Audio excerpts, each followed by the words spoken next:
This is a clear scenario of breaking bad news.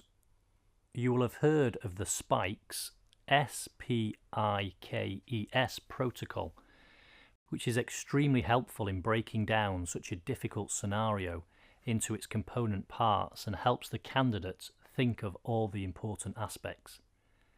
I will not go into each area, but will summarise the important points.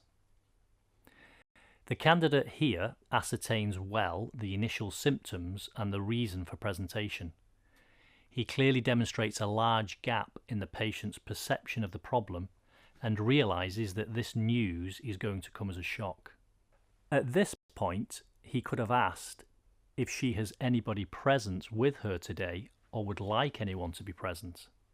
That would have acted as a warning shot that the news may not be good. The candidate takes his time in the delivery of the word cancer, but equally does not beat around the bush.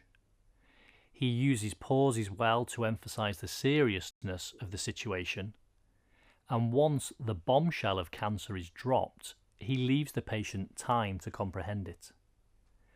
Pauses are very powerful if breaking bad news, and a candidate who quickly starts talking after delivering such bad news is easy to spot. Although it is a difficult skill to obtain, especially in the nervous exam setting. He shows good empathy with sentences such as, "Sorry to give you such difficult news," and "I know it has come as a shock."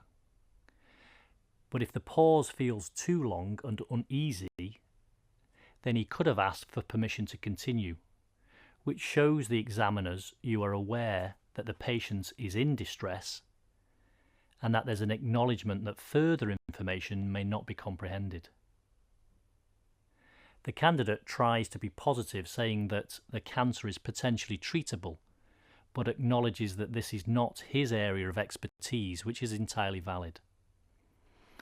With the patient's permission, he changes the conversation to explain what should happen next very clearly and in order of priority. At the end of the scenario, the patient brought up the common issue of a potential misdiagnosis, and this was handled well by the candidate.